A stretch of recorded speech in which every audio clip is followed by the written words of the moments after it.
fresh out of the oven pastel de nata, aka Portuguese egg tarts. Hi people, it's Mandy from Lady and Pups, and I'm with Food 52 today again. So I'm going to show you how to make in my opinion, the perfect version of pastel de nata using a pasta machine. Okay, the custard. In the pot we have milk, heavy cream, flour, sugar, and I'm out of vanilla extract, so I'm using actual vanilla seeds, but you can use vanilla extract. So just whisk that until it's fairly lump-free. Now move this to medium-low heat and bring it to a simmer until it's thickened slightly. Make sure that you continue, don't stop whisking while you're bringing the milk up to heat, because you don't want those tiny little lumps that hasn't dissolved yet. Once they get cooked, they will not dissolve properly, okay? So you have to keep whisking. So once the mixture has come to a simmer and thickened slightly, you can see that, you can take it off heat. And during this whole process, do not stop whisking, okay? And I like to even actually keep whisking it for like a minute or so. Now put your egg yolks and your sweetened condensed milk in a easy to pour container like this one, and then just give it like a little whisk, and then take your hot milk and then little by little whisk the hot milk mixture into the egg yolk mixture. If you pour it all at once, it's gonna cook the egg yolk, so we don't want to do that. So do it a little bit by little bit.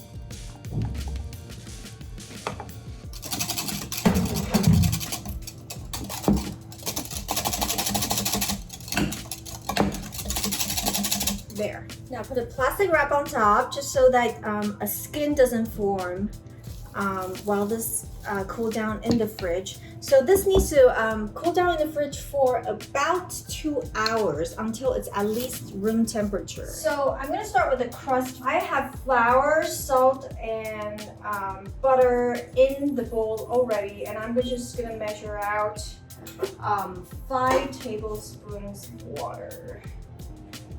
So that would be 75 grams. Okay, and then I'm just gonna use my hand to bring the dough together. In my mind, growing up in Asia, I've always kind of sort of come to know Portuguese tart as the Macau version. Okay, so Macau being a former colony of Portugal, it's really famous for its Portuguese tart in this part of Asia. And the Portuguese tart in Macau is made of mainly puff pastry as the crust, and a very jiggly, custardy, very soft custardy, not overly sweet filling in the center. In Lisbon, at least the one I had in Lisbon, it had a much sturdier crust. So puff pastry is very buttery, and the layer is very thin. That the crust is more buttery than crispy, and whereas in Lisbon, the layer is slightly thicker, so it has a sturdier feel to it, and then when you bite into it, you can actually feel the crunch of the crust, which you couldn't in the Macau version. So when I came back from Lisbon, I was quite torn because I felt like I really appreciate the crispy crust more than the puff pastry version. But then I find the filling in Lisbon, in the egg tarts in Lisbon, a little bit too dense and sweet. So when I came back from Lisbon, I decided to make a hybrid of the two versions, which is a very crispy tarts shell, and then the Macau version of the filling. So that's my perfect version of the egg tart. So you can see that it's sticking to my hand a little bit like that. So I don't want it to stick to my hand like that. So I'm just gonna give it with a little bit more flour. So I think this is good enough. And I'm gonna wrap it with plastic wrap and just let it sit at room temperature for an hour.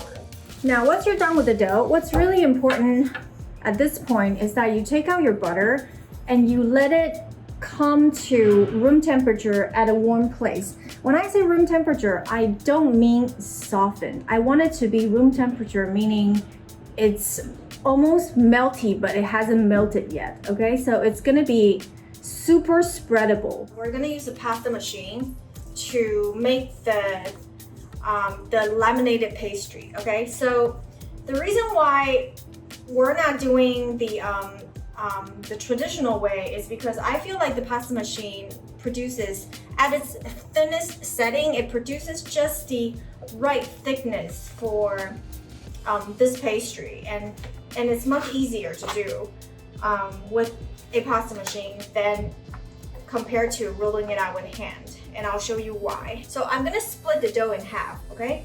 Make sure that it's very well floured, and the reason why I'm splitting it in half is because it's gonna get very, very long, and my counter is not long enough. So if your counter is long enough, you can do it all at once. It's up to you. Now, it's pretty simple. I'm just gonna basically pass it through the pasta machine from the thickest setting to the very, very thinnest setting.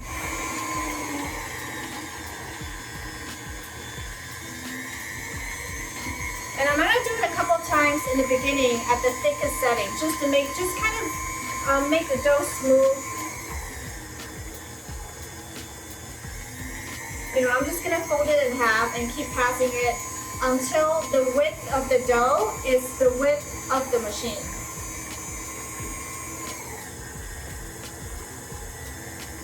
And now I'm just gonna go thinner and thinner and thinner.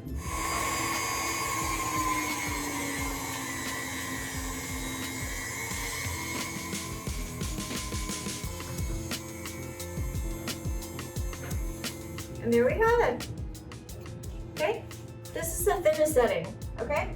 Fold the first sheet a little bit just so that it's small enough that I can cover it with a plastic wrap so it doesn't dry out while I roll out the second portion. Lay it flat on the working surface. You can see that it's still way too long, so I'm just going to cut it again. It doesn't really matter, okay? So you can cut them to fit your counter space. And what I'm gonna do is just like spreading butter on toast, okay? You're going to apply a very, very thin layer of butter onto the entire sheets.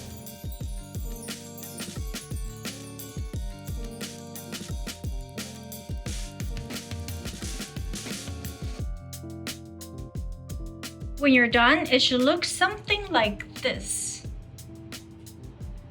It's a very thin, spread out layer. So now all you have to do is start rolling it, you know, like a cinnamon bun. What I do is in the beginning, I like to fold like an inch of the dough over just so I get an easy start, okay? Now, once you have like a little bit of a roll here, you know, started, when you continue to roll, pull the dough towards you to stretch it out and then roll. This gives you like a tighter roll without too much air inside, and it also stretches the dough even thinner. And you can see that in midway, you're gonna have two tips that is, you know, that is being squeezed out onto the side. Simply just fold it back in. Okay, fold it back in and then continue. Okay, once you are done with the first sheets and you have a roll like this, just place it on the other sheets and then keep going.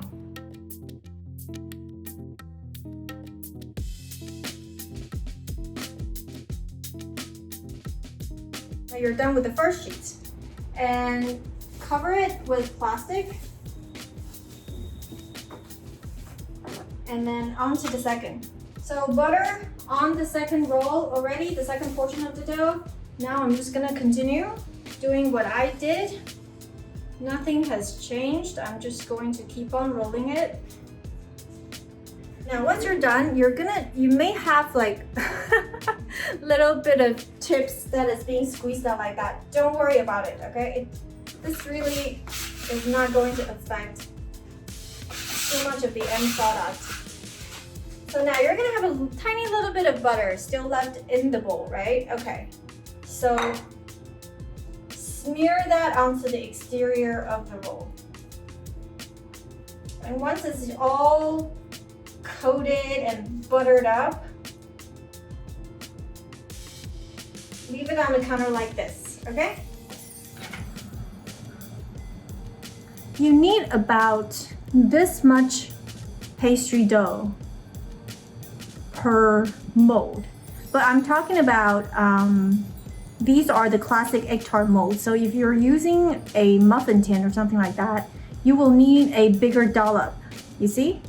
So I've gotten about 14 tarts here, okay? So if you're using a muffin tin or a muffin mold or anything else, you're gonna probably have less yield because you're gonna need more dough per tart.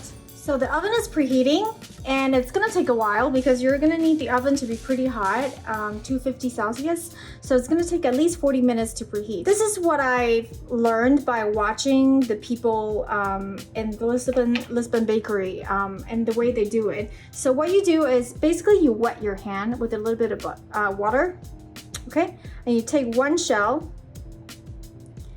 and you're just going to gently spread it out. Obviously, it's going to take a little bit of practice because you can see that mine is not super perfect, but it's totally cool. I'm just gonna move on to the next. You see how I'm using 2 thumbs to like press the pastry onto the mold? Okay, and then you're gonna want to make sure that it's all even thickness on all sides, okay? So you don't want a spot that is super thin and a spot that is super thick. And I like to basically shape the pastry just so that it's slightly taller than the mold because you don't want the custard, the filling, to spill out, okay? Because it's gonna burn and then it's going to get into in between the pastry and the mold and it's gonna stick and you just don't want that, okay? So get it a little bit taller. The oven is preheated. Right before it goes in the oven, you're gonna fill the custard up to that much. Actually, that's too much, okay? Wrong example, okay? You're gonna do about that much, okay? So that when it bakes, it's going to, it's gonna expand and you don't want the custard to spill over. Now, into the oven, mid-level. And midway through, right now it's top and bottom heat, but midway through, we're going to change it to top heat only. Fresh out of the oven. Now look at those layers.